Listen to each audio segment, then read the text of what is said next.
皆様おはようございます。7月23日クラウズモーニングコールということで、本日は動物園では象が最も人間が遊びに来るのを喜んでいるについてお話ししていきたいと思います。動物園の象は私たちの来園を心待ちにしているのかもしれません。イギリスノッティンガムトレント大学とハーパーアダムス大学の研究チームは、コロナ禍のロックダウン中、動物園の霊長類が来園者の不在によって活動量や食事量が減り、一人で過ごす時間が増えたことを報告していました。そこで今回は霊長類以外の250種類以上の飼育動物を対象に、来園者が動物へ与える影響を調査。飼育動物に関する105件の研究をまとめて分析し、活動量や食事量、社会的行動、異常行動などを比較しました。その結果、最もいい影響を受けたのが象でした。来園者が多いほど仲間とのコミュニケーションが増え、公開給仕での食事量も増加、さらに待機される同じ場所を歩き続ける繰り返し行動が減少していました。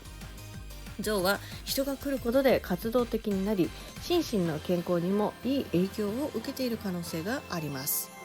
来園者の存在がプラスに働いたのは象だけではありません。オウムも人が多い日に来園者の近くで過ごす時間や仲間との交流が増加。ペンギン、ジャガー、グリズリー、北極熊、チーター、バンテン、プレーリードッグなどにも肯定的な変化が見られました。一方でダチョウ、カンガルー、ハリネズミ、キリン、サイでは逆の傾向が確認されています。来園者が多いほど活動量や食事量が減り、孤独に過ごす時間や繰り返し行動が増えるケースがありました。これまでの研究でも森林など閉鎖的な環境で暮らしていた動物や夜行性の非食動物ほど人にストレスを感じやすいことが示されています。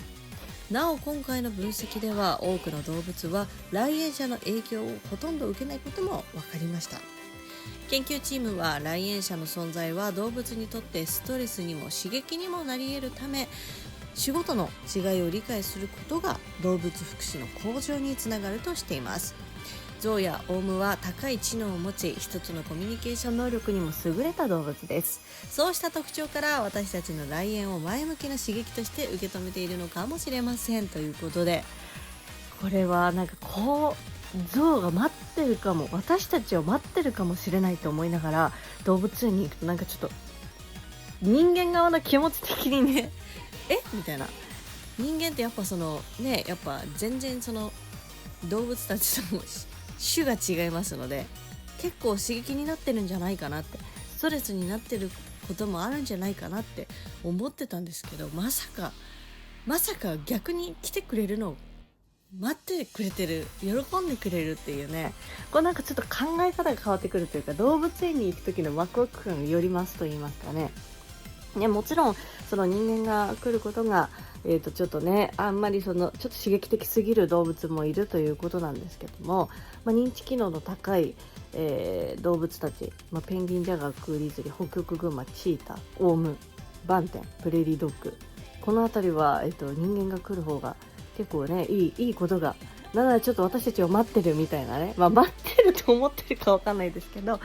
いいっていうね。コロナ禍でね、その動物園の動物たちが人が来なくてちょっとうつ状況、これもねすごく意外な雑学というか結果だなと思ってたんですけどもね、こう思いながらちょっと動物園行くとね、こちらとしてはワクワクするし、ウィンウィンだね、ウィンウィンですよね。ということで、ぜひ真夏なのでね、あんまり動物園に行くっていう機会はあまりもしかしたらないかもしれないですけども、次回動物園に行く際はですね、象の場合は特に人間を心待ちにしているということなので、ぜひ象さんに会いに行ってみてはいかがでしょうか。ということで、連日猛暑が続いてね、熱中症の方もね、本当にすごいもう1日100人以上の方が運ばれてるというニュースもね見たりするので、本当に皆さんこまめなね一気の水分補給じゃなくこまめな水分補給で、ちょっと体調がね優れないなって時はですね、もう我慢せずに休むということをこの時期はね本当にしていかないと、本当に体調本当に危険な暑さなので気をつけてくださいということで、本日も適度に頑張ってまいりましょう。ファイト一発ご視聴ありがとうございました。